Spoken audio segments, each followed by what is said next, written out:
श्रीमते भक्ति वेदांत स्वामी निति नामिने। नमस्ते सारस्वते देवे गौरवाणी प्रचारिणे निर्विशेष शून्यवादी पाश्चात्य देशतारिणे। जय श्री कृष्ण चैतन्य प्रभु नित्यानंद श्री अद्वैत गदाधर श्रीवासादि गौर भक्त वृंद। हरे कृष्णा कृष्णा कृष्णा हरे हरे, हरे राम राम राम हरे हरे। जय श्री प्रभुपाद की जय, गुरु महाराज की जय। ओम अज्ञानतिमिरान्धस्य ज्ञानाञ्जनशलाकया चक्षुर्मिलितं येन तस्मै श्री गुरुवे नमः। श्री चैतन्य मनोभीष्टं स्थापितं येन भूतले स्वयं रूप कदा मह्यं ददाति स्वपदान्तिकम्। वन्देऽहं श्रीगुरो श्रीयुतपत्कमलं श्रीगुरून् वैष्णवांश्च श्रीरूपं साग्रजातं सगण रघुनाथान्वितं तं सजीवं साद्वैतं सावधूतं परिजन सहितं कृष्ण चैतन्य देवं श्री राधा कृष्ण पादान् सगण ललिता श्री विशाखान्वितांच। हे कृष्ण करुणा सिंधो दीनबंधो जगत्पते गोपेश गोपिका कांत राधा कांत नमस्तुते। तप्त कांचन गौरांगी श्री राधे वृंदावनेश्वरी वृषभानुसुते देवी प्रणमामि हरिप्रिये। वाञ्छाकल्पतरुभ्यश्च कृपा सिन्धुभ्यैव च पतितानां पावनेभ्यो वैष्णवेभ्यो नमो नमः। जय श्री कृष्ण चैतन्य प्रभु नित्यानंद श्री अद्वैत गदाधर श्रीवासादि गौर भक्त वृंद। हरे कृष्णा कृष्णा कृष्णा हरे हरे, हरे राम राम राम हरे हरे। ओम नमो भगवते वासुदेवाय, ओम नमो भगवते वासुदेवाय, ओम नमो भगवते वासुदेवाय। नारायणं नमस्कृत्य नरं चैव नरोत्तमं देवीं सरस्वतीं व्यास ततो जयमुदीरयेत्। नष्टप्रायेषु अभद्रेषु नित्यं भागवत सेवया भगवती उत्तम श्लोके भक्तिर्भवति नैष्ठिकी। ग्रंथराज श्रीमद् भागवतम की जय। ग्रंथराज श्रीमद् भागवतम स्कंद 1 अध्याय 8 श्लोक संख्या 28 से आज हम करेंगे। तो पहले श्लोक गा लेते हैं।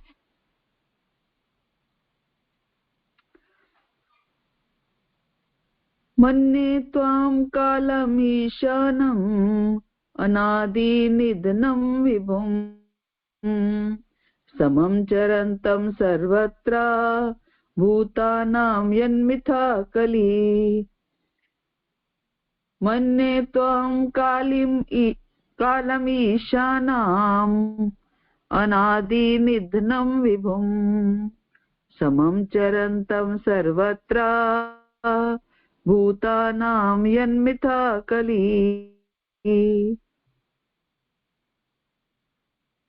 मन्ये त्वां कालमीशानाम् अनादिनिधनं विभुम् समं चरन्तं सर्वत्र भूतानां यन्मिथा कली। चलिए भावार्थ और तात्पर्य श्री प्रभुपाद द्वारा। श्री प्रभुपाद की जय, गुरु महाराज की जय। हे भगवान, मैं आपको शाश्वत समय, परम नियंता, आदि अंत से रहित तथा सर्वव्यापी मानती हूँ। आप सबों पर समान रूप से दया दिखलाते हैं। जीवों में जो पारस्परिक कलह है वे सामाजिक मतभेद के कारण है। कौन कह रहा है? कुंती महारानी। अध्याय चल रहा है महारानी कुंती द्वारा प्रार्थना तथा परीक्षित की रक्षा। तो कुंती महारानी की स्तुतियां चल रही हैं।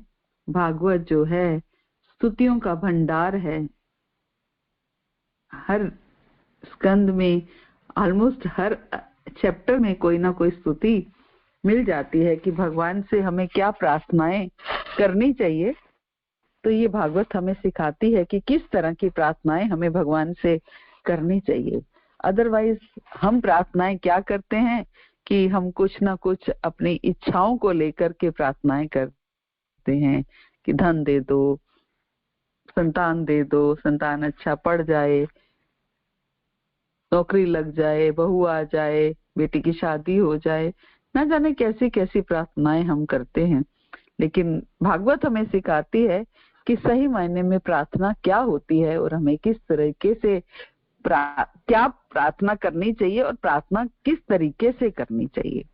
तो ये सबसे पहले कुंती महारानी हमें सिखा रही हैं। इस अध्याय के 18वें श्लोक से कुंती महारानी की स्तुतियां जो हैं वो शुरू हुई हैं और कुंती महारानी भगवान से कह रही हैं कि आप जो हैं ठगनी शक्ति माया के पर्दे से ढके हुए हैं और एक अभिनेता की तरह कार्य करते हैं। तो आपको तो इतने शुद्ध विचारकों वाले हृदय वाले व्यक्ति भी आपको बड़ी कठिनता से जान पाते हैं, तो फिर हम स्त्रियां तो आपको कैसे जान पाएंगी। आप वासुदेव के पुत्र हो, देवकी के लाडले हो और आप गौओं और इंद्रियों के प्राण बन करके आए हो। आप जिनके कमल पुष्प के सदृश, जिनकी नाभि कमल है, जिनका मुख कमल है, जिनका चरण कमल है, तो मैं ऐसे कृष्ण को नमस्कार करती हूँ। तो इस तरीके से कुंती महारानी भगवान से दुख मांग रही हैं। विपदा संतुता शश्वत तत्र तत्र जगत गुरु। हे प्रभु, मुझे विपत्तियां बार बार आए जिससे मैं आपका दर्शन पुनः पुनः प्राप्त कर सकूं, बार बार प्राप्त कर सकूं। और फिर कुंती महारानी समझाती हैं अपनी स्तुतियों के माध्यम से कि कैसे जन्म, ऐश्वर्य, श्रुति और श्री, ये चार जो हैं भक्ति में की उन्नति में बाधक हैं। धन, जन्म, ऐश्वर्य, शिक्षा और सुंदरता। फिर आगे कुंती महारानी एड्रेस करती हैं भगवान की कि आप निर्धनों के धन हैं, आप निर्धनों के धन हैं। और अब आज के हमारे श्लोक में कुंती महारानी कह रही हैं कि हे भगवान, मैं आपको शाश्वत समय, परम नियंता, आदि अंत से रहित। शाश्वत समय, शाश्वत समय का अर्थ क्या है? वो समय जो कभी समाप्त ना होता हो, है ना, सदा रहने वाला हो। यानी कि आप शाश्वत समय हैं, जैसे आप कभी समाप्त होने वाले नहीं हैं। कोई ऐसा समय नहीं है जब आप नहीं हुए। भगवान भगवत गीता में भी कहते हैं ना कि हे कुंती पुत्र, मैं और तुम दोनों पहले भी कई बार जन्म ले चुके हैं। मैं पहले भी था, आज भी हूं और कल भी रहूंगा, है ना। लेकिन तुम्हें, मुझे ये सब कुछ याद है, तुम्हें ये कुछ सब कुछ याद नहीं है। तो अब कुंती महारानी क्या कह रही है? मैं आपको शाश्वत समय मानती हूँ। शाश्वत समय मीन्स ऐसा कोई समय नहीं है जब आप नहीं होते हैं। जितना समय बीत गया, जितना समय चल रहा है, जो समय आएगा, उन सब में आप अवश्य विराजमान रहेंगे। मैं आपको परम नियंता मानती हूँ। परम नियंता मीन्स कंट्रोलर, पूरे जगत के कंट्रोलर। मैं आपको परम नियंता मानती हूँ। आदि अंत से रहित, मैं आपको आदि अंत से रहित मानती हूँ। आपका ना आदि है ना अंत है। जन्म कर्म, आपका ना जन्म है और ना मृत्यु है। और आप सर्वव्यापी, मैं आपको सर्वव्यापी मानती हूँ। मीन्स हर स्थान पे, कण कण में आप समाये हुए हैं। आप सबों पर समान रूप से दया दिखलाते हैं। आप सबों पर समान रूप से दया दिखलाते हैं। जीवों में जो पारस्परिक कलह है वह सामाजिक मतभेद के कारण है। जीवों में जो पारस्परिक कलह हैं, आज हमारे बीच में, दो लोगों के बीच में द्वेष की भावना जो आती है, कलह की भावना जो आती है, वो किस कारण से आती है? सामाजिक मतभेद। उसके पास अधिक क्यों, मेरे पास कम क्यों? उसके संतान अच्छी क्यों, मेरी संतान अच्छी क्यों नहीं? उसका समाज में मान सम्मान क्यों, मेरा क्यों नहीं? उसके पास ज्यादा क्यों, मेरे पास कम क्यों? चाहे वो कुछ भी हो, चाहे वो धन हो, मान सम्मान हो, एजुकेशन हो, कुछ भी हो, शिक्षा हो, वो पढ़ाई में आगे निकल, अगर एजुकेशन के फील्ड में देखा जाए तो वो पढ़ाई में आगे निकल गया, मैं पीछे कैसे रह गया? उसके पास धन ज्यादा हो गया, मेरे पास, उसकी नौकरी अच्छी लग गई, मेरी कैसे नहीं लग गई? तो ये जो कलह है, जो द्वेष है, वो किस वजह से है? सामाजिक मतभेद के कारण है। कुंती महारानी ये कह रही हैं भगवान को। कुंती महारानी जानती थी कि कृष्ण ना तो उनके भतीजे हैं और ना उनके पितृकुल के सामान्य पारिवारिक सदस्य हैं। वे अच्छी तरह जानती थी कि कृष्ण आदि भगवान है, जो परमात्मा के रूप में हर किसी के हृदय में वास करने वाले हैं। वो जानती थी कि चाहे संबंधों में वो उनके भतीजे थे, लेकिन वो स्वयं भगवान हैं और सबके हृदय में वास करने वाले हैं। भगवान के परमात्मा स्वरूप का अन्य नाम काल या शाश्वत समय भी है। ये काल हमारे सारे अच्छे और बुरे दोनों प्रकार के कर्मों का साक्षी है। समय जो है हमारे अच्छे और बुरे सभी प्रकार के कर्मों का साक्षी है, और इस प्रकार उनके द्वारा कर्म फल निर्धारित होते हैं। जैसे कर्म हम करते हैं वैसे फल हमारे निर्धारित होते हैं, और ये उसका साक्षी कौन है? ये समय जो है ये उसका साक्षी है।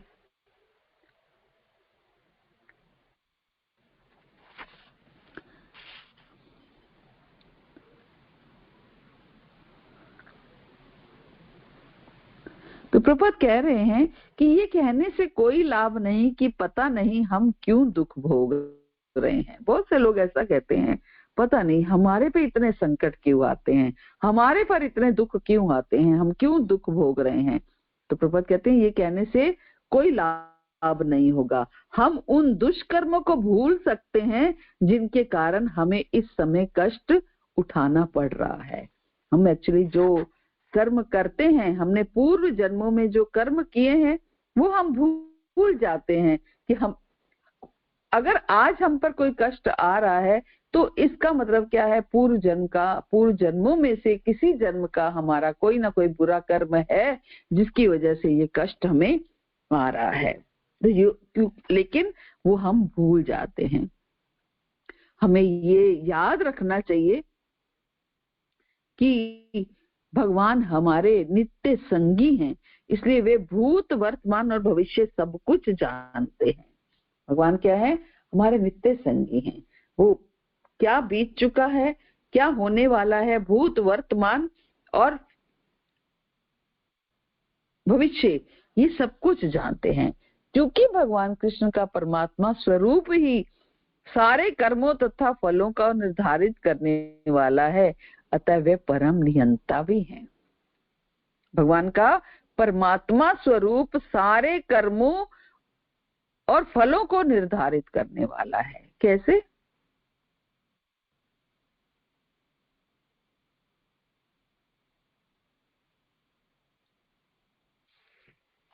कि भगवान परमात्मा रूप में सबके हृदय में बैठे हैं और एक साक्षी की तरह, एक प्रमाण की तरह देख रहे हैं, हमारे सब कर्मों को देख रहे हैं प्रमाण की तरह। तो वो विटनेस है हमारे सारे कर्मों के।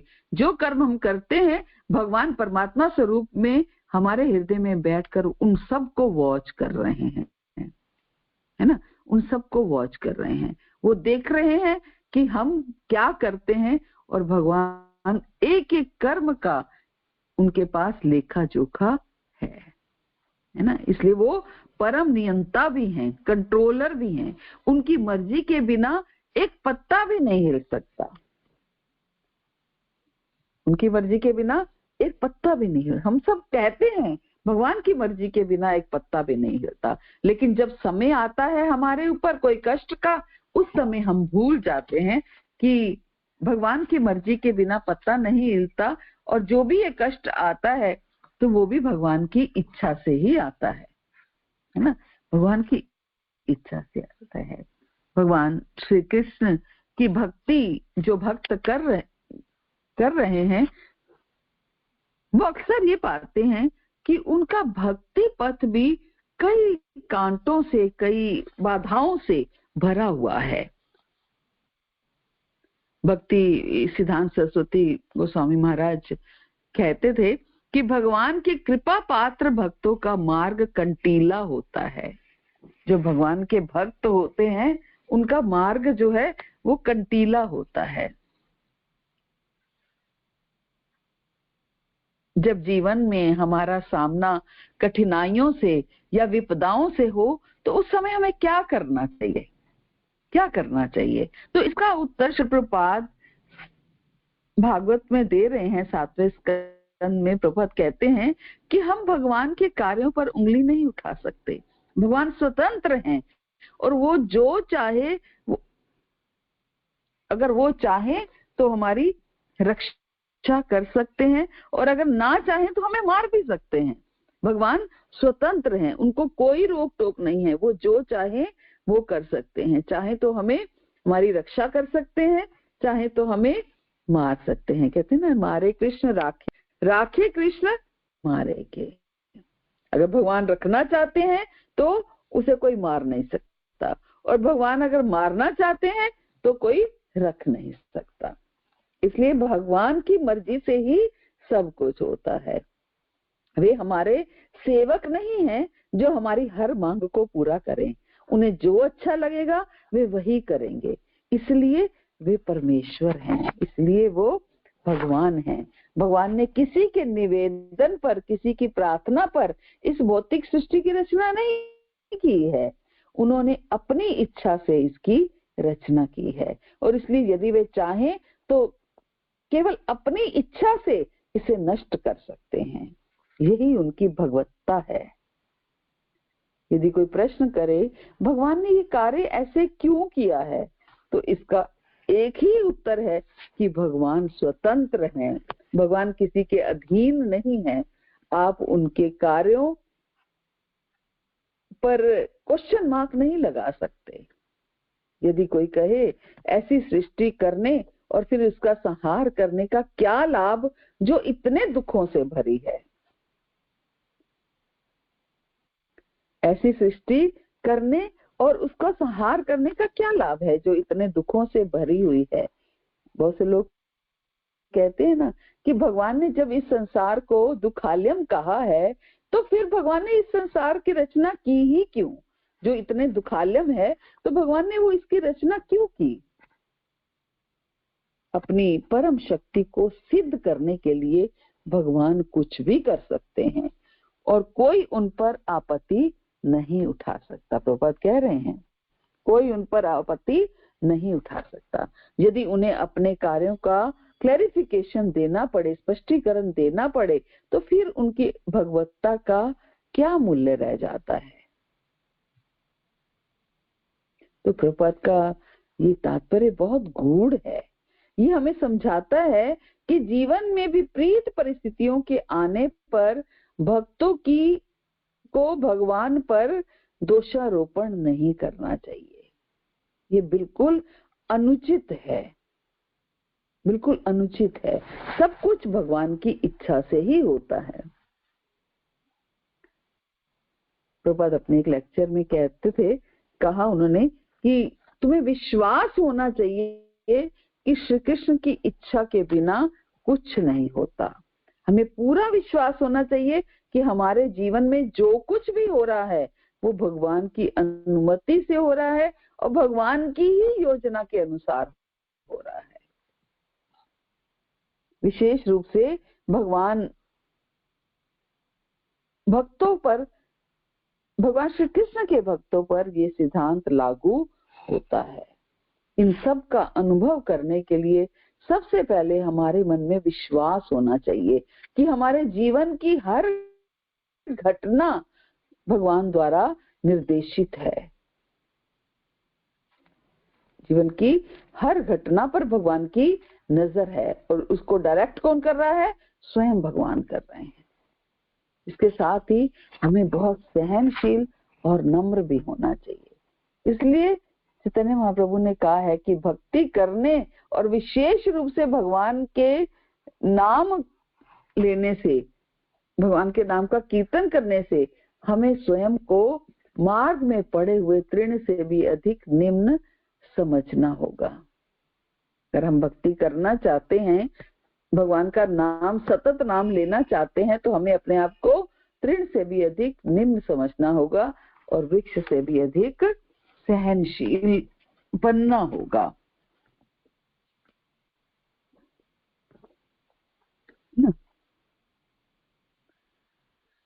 तो इस बात को हमें समझना होगा कि भगवान की मर्जी के बिना एक पत्ता भी नहीं हिलता।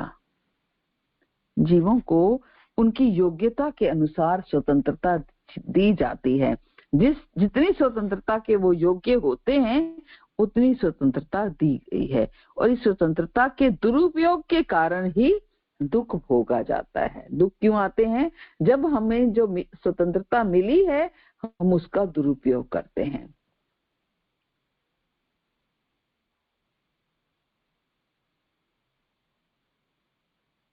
जब दुरुपयोग करते हैं तो हमें कष्ट प्राप्त होते हैं।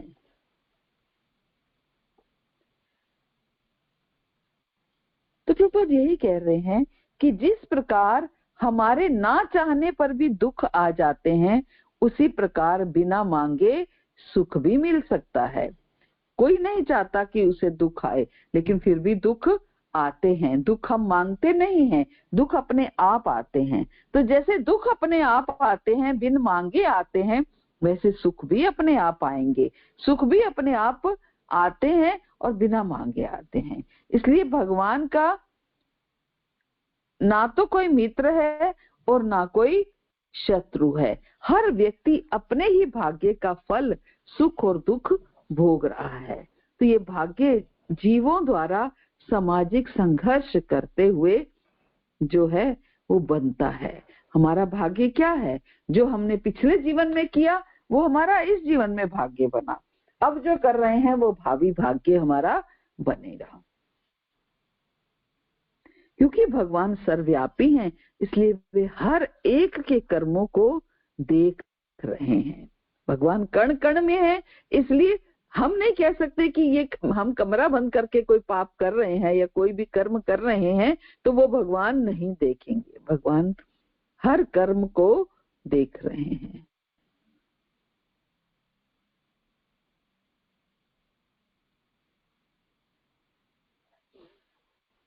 हर कर्म के हमारे साक्षी हैं। तो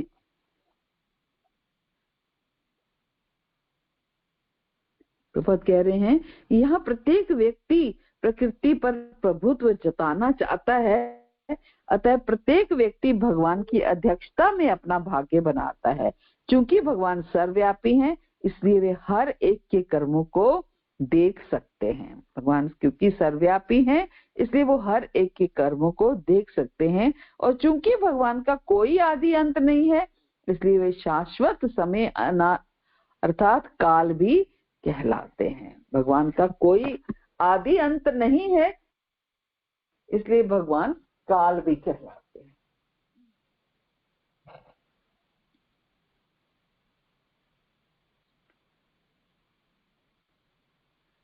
आगे श्लोक संख्या 29 में कुंती महारानी कह रही हैं कि हे भगवान, आपकी दिव्य लीलाओं को कोई समझ नहीं सकता।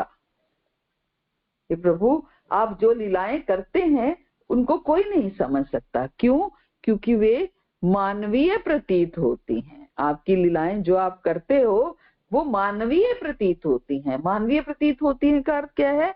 ऐसे लगता है जैसे किसी कोई मनुष्य ने ये लीलाएं की हैं, है ना?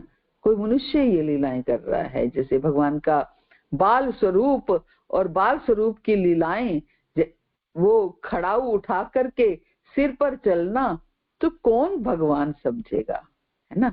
मानवीय लग रही हैं कि एक बच्चा करता है, ऐसा कर सकता है, तो भगवान भी ऐसा कर रहे हैं। वो मित्रों के साथ गेंद खेलना, वो क्या भगवत्ता नहीं दिखा रहा, वो मानवीय प्रतीत हो रहा है ना? तो ऐसी आपने कई लीलाएं की हैं जो मानवीय प्रतीत होती हैं, और इस कारण भ्रामक है। इस कारण क्या है, लोग भ्रम में पड़ जाते हैं कि ये कोई भगवान है। ब्रह्मा जैसे देव जो है अगर भ्रम में पड़ सकते हैं, तो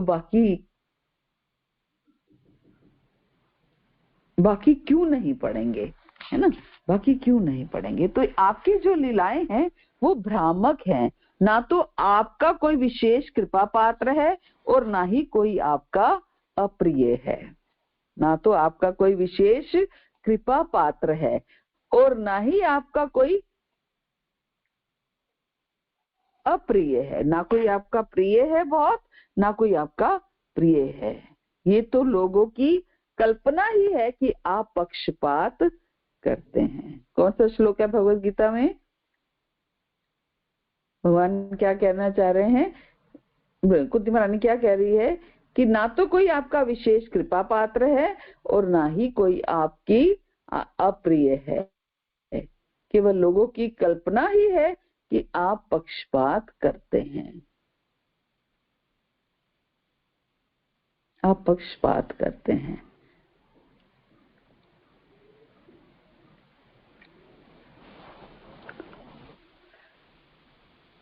तो भगवत गीता में भगवान कहते हैं, क्या कहते हैं? समोहम सर्वभूतेषु न मे द्वेष्यो अस्ति न प्रिया ये भजन्ति तु मां भक्त्या मयि चेषु चाप्यहम्। समोहम सर्वभूतेषु, मेरे लिए सारे जीव एक समान है। ना मैं द्वेष्य अस्ति ना प्रिया, ना मैं किसी से द्वेष करता हूँ और ना ही कोई पक्षपात करता हूँ। लेकिन जो प्रीति पूर्वक मेरा भजन करते हैं वो मेरा मित्र है और मैं उसका मित्र हूँ। तो वही बात कुंती महारानी यह कह रही हैं कि ना तो आपका कोई विशेष कृपा पात्र है और ना ही कोई आपका अप्रिय है। ना तो कोई आपका बहुत प्रिय है और ना कोई बहुत अप्रिय है। ये केवल लोगों की कल्पना ही है कि आप पक्षपात करते हैं। लोगों की कल्पना क्या है कि आप पक्षपात करते हैं। लोग ये सोचते हैं कि भगवान जो है क्यों भगवान कहते हैं जो मेरे भक्त हैं, जो मेरा भजन करता है वो मेरे मित्र हैं और मैं उनका मित्र हूं। लेकिन वो पक्षपात ऐसा महसूस होता है।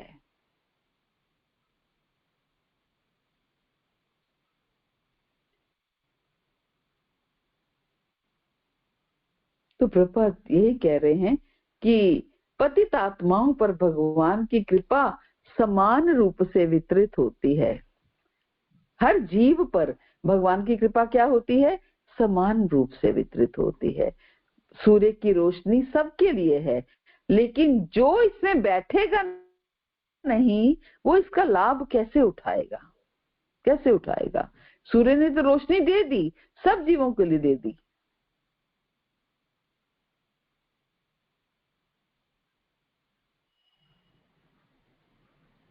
अगर कोई इसमें बैठेगा नहीं तो इसका लाभ कैसे उठाएगा? तो भगवान को जो मनुष्य समझने की धारणा है वो भ्रामक है। उनकी लीलाएं मनुष्य के समान दिखती हैं, लेकिन वास्तव में वे दिव्य होती हैं।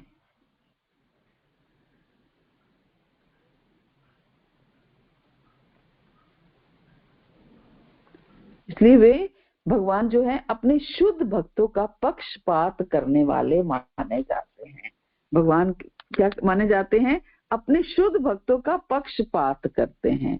और भगवान कहते हैं क्यों ना करूं, क्यों ना करूं। जो भक्त मेरे लिए दिन रात मेरे लिए भजन करते हैं, मेरे तपस्या करते हैं, मुझे प्रसन्न करने के लिए कई कई कार्य करते हैं, तो मैं उनके साथ पक्षपात क्यों ना करूं।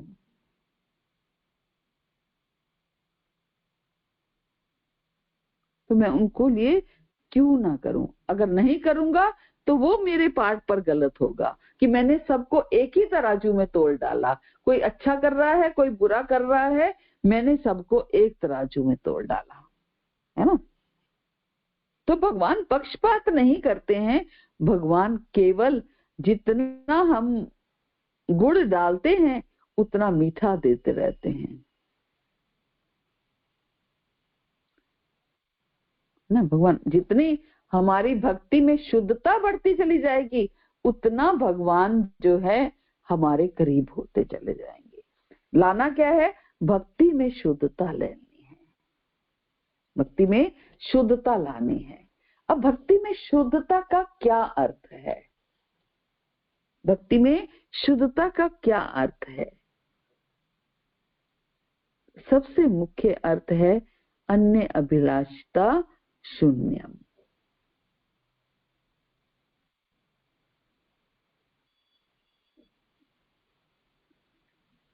कैसे भक्ति में शुद्धता हम ला सकते हैं? शुद्ध भक्ति किसे कहते हैं? उसके लिए हमें क्या करना होगा? उस शुद्ध भक्ति को अचीव करने के लिए क्या करना होगा? तो प्रश्न यही है कि भक्ति में शुद्धता कैसे लाएं? क्योंकि जितनी भक्ति में शुद्धता होगी भगवान उतना हमारे फेवर में होंगे। ये यथा मम प्रपद्यन्ते ता तथैव भजाम्यहम् मम धर्मानुवर्तन्ते मनुष्य पार्थ सर्वशः। जो जिस भाव से मेरे पास आता है भगवान कहते हैं मैं उसी भाव से उसे ग्रहण करता हूं। प्रपद कहते हैं कि सूर्य की किरणें सबों के लिए प्राप्य हैं, लेकिन ग्रहणकर्ताओं की क्षमताओं के भिन्न भिन्न, ग्रहणकर्ताओं की क्षमताएं जो हैं वो भिन्न भिन्न हैं। सूर्य की किरणें सबके लिए एक समान है, लेकिन जो ग्रहण करने वाले हैं कोई उससे धूप सेक सकता है, कोई नहीं सेक सकता।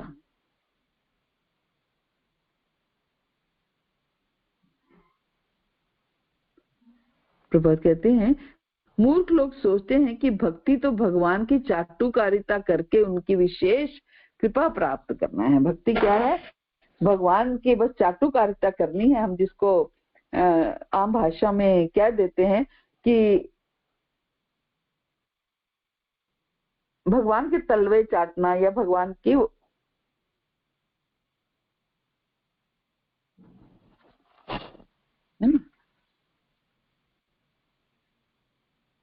तो मूर्ख लोग जो है वो भगवान की चाटुकारिता करके उनसे विशेष कृपा प्राप्त करना चाहते हैं। भगवान की दिव्य प्रेममय सेवा में लगे शुद्ध भक्त कोई व्यापारी समुदाय नहीं है। प्रभुपाद क्या कह रहे हैं कि जो भक्त भगवान की शुद्ध भक्ति में लगे हुए हैं वो कोई व्यापारी ग्रुप नहीं है, कोई बिजनेस नहीं कर रहे हैं कि भक्ति करेंगे तो बदले में ये पाएंगे। व्यापारी वर्ग धन के विनिमय में सेवा करता है। कैसे सेवा करता है कि कोई ऐसा मिल जाए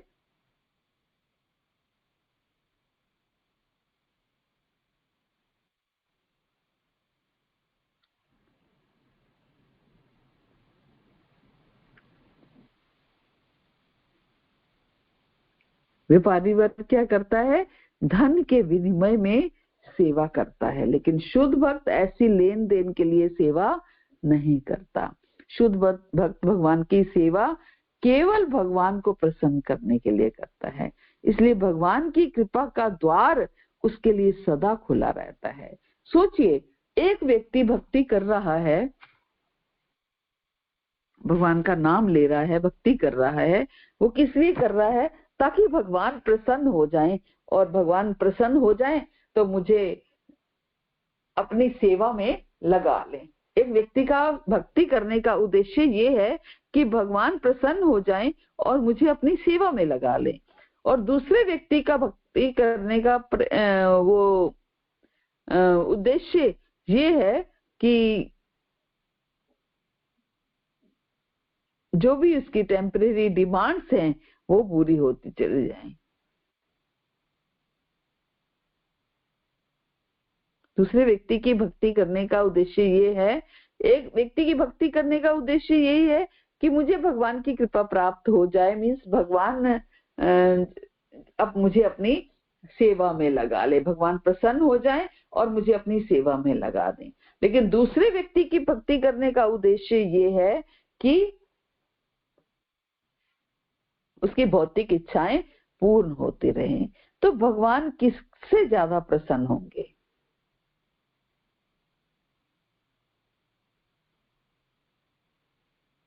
भगवान किससे ज्यादा प्रसन्न होंगे?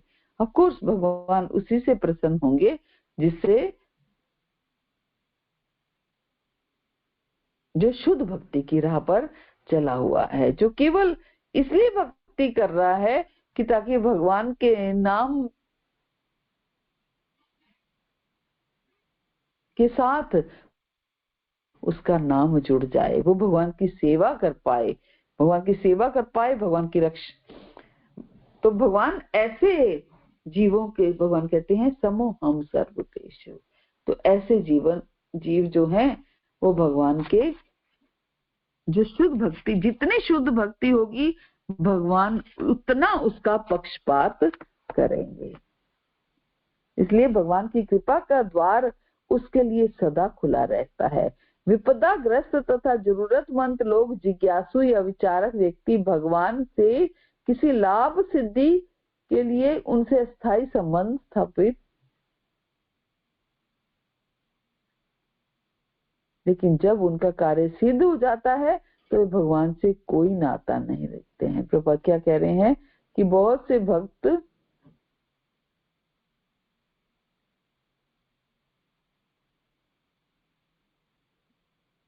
क्या कह रहे हैं, यद्यपि भगवान की कृपा का द्वार उसके लिए खुला रहता है किंतु ये उससे कतराता है।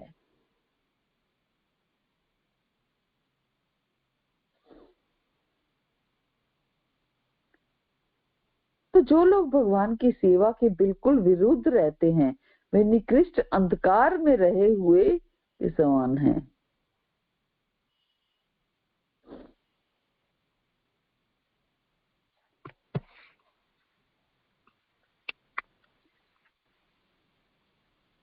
तो जब भगवान अपनी पूर्ण कृपामय शक्ति के द्वारा इस जगत में अवतरित होते हैं तो वो क्या करते हैं, पूरी शक्ति लेकर आए हैं, लेकिन कर्म कैसे करते हैं, एक मनुष्य की भांति क्रीड़ा करते हैं, माखन चुराते हैं, गोपियों के वस्त्र चुराते हैं। तो कैसा प्रतीत होता है, प्रतीत होता है कि मानो कोई एक बालक जो है वो ये लीला कर रहा है, लेकिन उस भगवान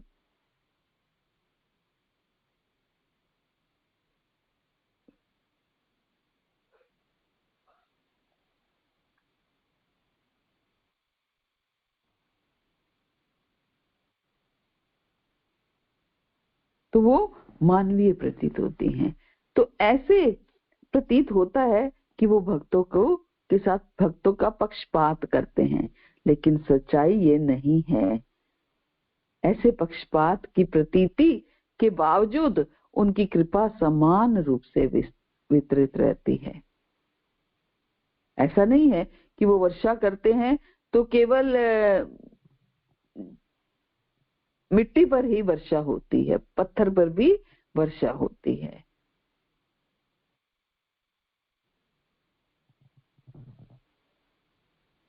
अगर भगवान वर्षा देते हैं तो ऐसा नहीं कि केवल मिट्टी पर वर्षा होती है, पत्थर पर भी वर्षा होती है। भगवान सबको एक समान देते हैं, सबके साथ एक समान व्यवहार करते हैं, अंतर केवल पात्रता का है। अंतर केवल पात्रता का है। किसका बर्तन कितनी जल्दी साफ होता है।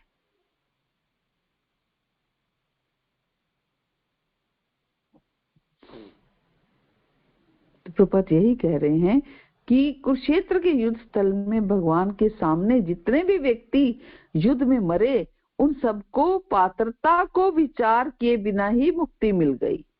जो भी कुरुक्षेत्र के युद्ध में मिले, उनके बारे में ये नहीं सोचा गया कि ये कौन सा कर्म कर रहे हैं, बस ये देखा गया कि उनकी नापात्रता का विचार किया गया, पवित्र हैं या नहीं है, इस चीज का कोई विचार नहीं किया गया। और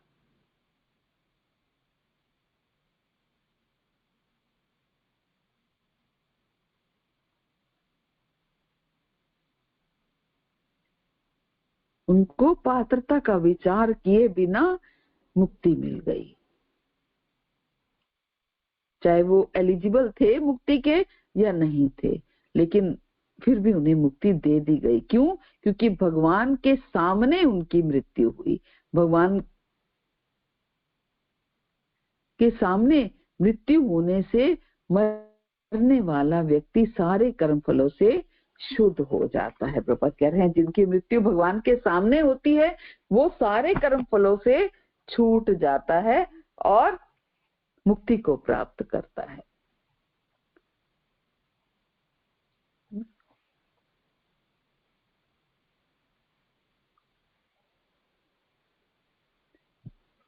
कौन? जिसकी मृत्यु भगवान के सामने होती है। और मरने वाले व्यक्ति को परम धाम में कहीं ना कहीं स्थान मिल जाता है। तो महाभारत के युद्ध में जितने भी योद्धा मारे गए, उन सब को भगवान ने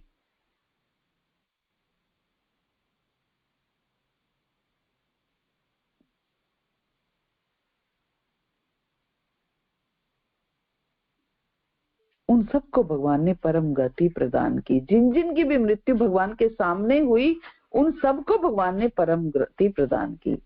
यदि प्रभुपाद कहते हैं यदि मनुष्य सूर्य के किरणों के समक्ष बैठे हैं तो उन्हें निश्चित रूप से उष्मा और उसकी गर्मी प्राप्त होगी। तो निष्कर्ष ये निकलता है कि भगवान कभी पक्षपात नहीं करते। सामान्य मनुष्य का ये सोचना गलत होता है कि वे पक्षपात करते हैं।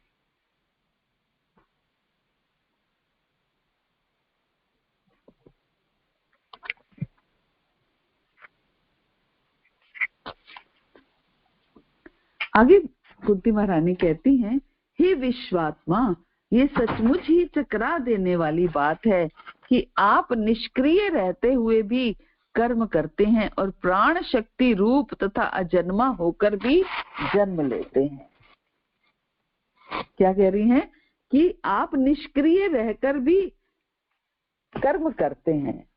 आपको कोई भी कर्म करने की आवश्यकता नहीं है, लेकिन फिर भी आप कर्म करते हैं और प्राण शक्ति रूप अजन्मा होकर भी आप जन्म लेते हैं। आप स्वयं पशुओं, मनुष्यों, ऋषियों तथा जलचरों के मध्य अवतरित होते हैं। पशुओं के बीच में अवतरित होते हैं। कैसे? भगवान शुक्र रूप में आए, मनुष्यों के रूप में अवतरित होते हैं, भगवान कृष्ण और राम के रूप में आए, ऋषियों के रूप में अवतरित होते हैं, भगवान कपिल मुनि बन करके आए, जलचरों के बीच अवतरित होते हैं तो भगवान मत्स्य रूप में आए। तो सचमुच ही ये चकराने वाली बात है। चकराने वाली बात, कुंती महारानी कहती है चकराने वाली बात है। सच में ये चकराने, कोई कहे कि भगवान जो है एक चींटी के अंदर भी है, ये वही भगवान है जो विराट रूप दिखा रहे हैं। तो चकराने वाली बात सच में लगती है कि जो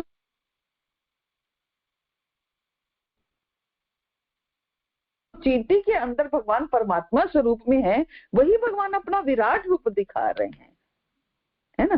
तो ये सच में चकराने वाली बात है।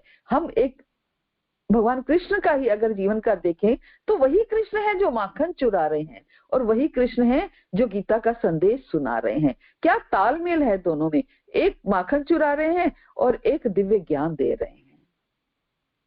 भगवान की जो लीलाएं हैं वो केवल चकराने वाली नहीं है, बल्कि आपस में विरोधी भी है।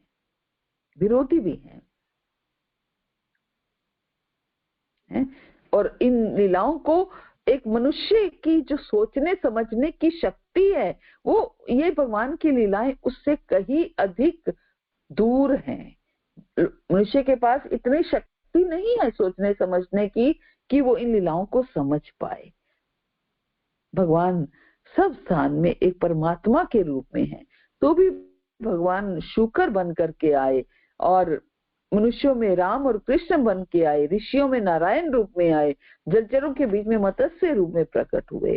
तो इतने पर भी वो अजन्मा कहा गए और उन्हें कुछ भी नहीं करना होता।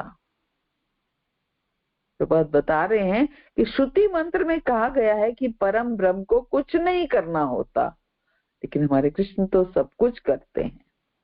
कोई भी ना तो उनके समान है ना उनसे बढ़कर है। उनकी शक्तियां जो हैं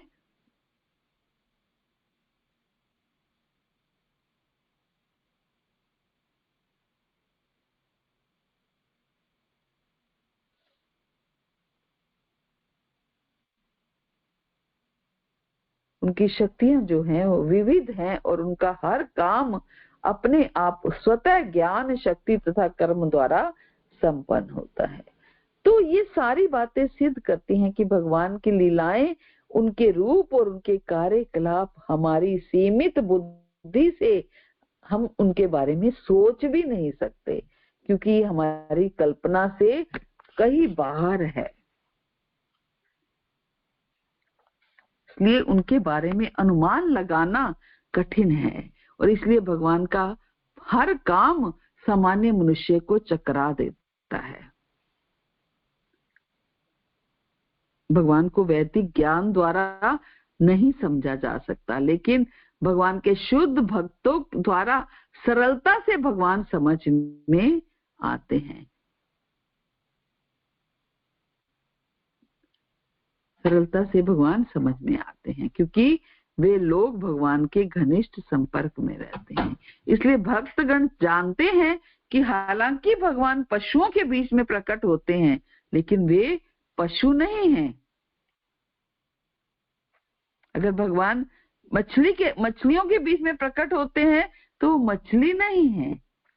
ये सब भक्तगण जानते हैं। वे अगर मनुष्यों के बीच में अवतरित होते हैं तो वो मनुष्य नहीं है, वे समस्त परिस्थितियों में शाश्वत परमेश्वर हैं।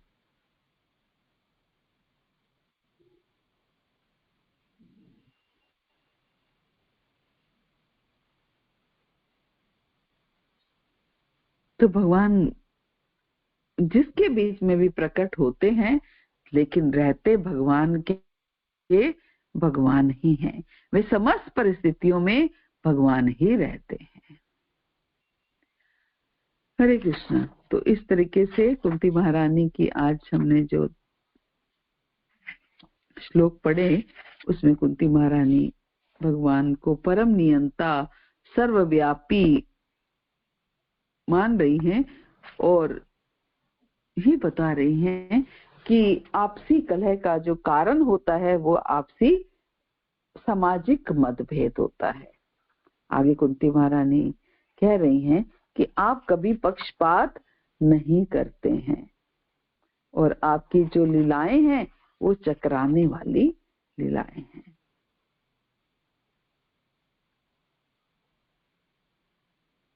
हरे कृष्णा। श्रील